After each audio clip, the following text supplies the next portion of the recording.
Hello बच्चों, let's read the question first. The question states, in sugarcane plant, carbon dioxide is fixed in malic acid. Which of the enzymes fixes carbon dioxide? Four options are given. First is ribulose biphosphate carboxylase. Second is phosphoenol pyruvic acid carboxylase. Third is ribulose phosphate kinase. And fourth is fructose phosphatase. Question में पूछ रहे हैं कि sugarcane plant में carbon dioxide fix की जाती है malic acid में, तो ये फिक्सेशन किस एंजाइम से होता है। इस क्वेश्चन को आंसर करने के लिए हम की कॉन्सेप्ट देखेंगे। कार्बन डाइऑक्साइड फिक्सेशन का इन शुगरकेन। तो शुगरकेन जो है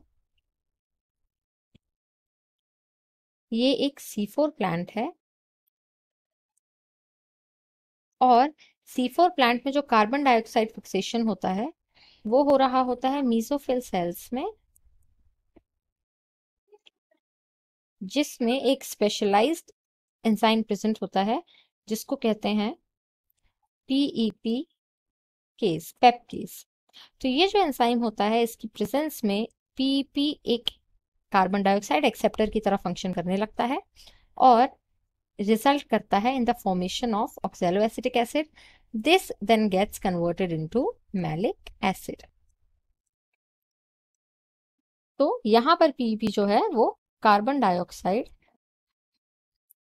एक्सेप्टर की तरह काम करता है due to the presence of enzyme पेपकेज। तो ये जो पेपकेज है इसका फुल फॉर्म होता है फॉस्फोएनोल पाइरुविक एसिड कार्बोक्सिलेज। इस तरीके से कार्बन डाइऑक्साइड फिक्सेशन होता है C4 प्लांट्स में। तो अब अगर हम क्वेश्चन के ऑप्शंस देखें तो फर्स्ट ऑप्शन में कह रहे हैं राइब्यूलोज बाइफॉस्फेट कार्बोक्सिलेज। तो यहाँ पर ये रुबिस्को एंजाइम की बात कर रहे हैं जो कि प्रेजेंट होता है मीजोफिल सेल्स में C3 प्लांट्स के। तो ये हमारा आंसर नहीं होगा। सेकंड ऑप्शन में कह रहे हैं फॉस्फोएनोल पाइरुविक एसिड कार्बोक्सिलेज, यही हमारा करेक्ट आंसर होगा।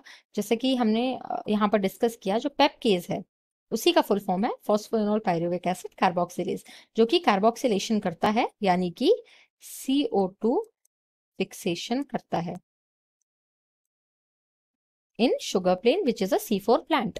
थर्ड ऑप्शन में राइबुलोज फॉस्फेट काइनेज की बात हो रही है। तो काइनेज एंजाइम जो होते हैं वो फॉस्फेट ग्रुप ऐड करते हैं, इसीलिए यहाँ पर ये आंसर गलत हो जाएगा क्योंकि CO2 फिक्सेशन की बात हो रही है। फोर्थ ऑप्शन में फ्रक्टोज फॉस्फेटेज की बात हो रही है। फॉस्फेटेज एंजाइम्स जो होते हैं वो फॉस्फेट ग्रुप को अलग कर देते हैं, तो इसलिए ये भी यहाँ पर आंसर नहीं होगा। So the final answer to this question will be option number 2। Hope you understood it well. All the best.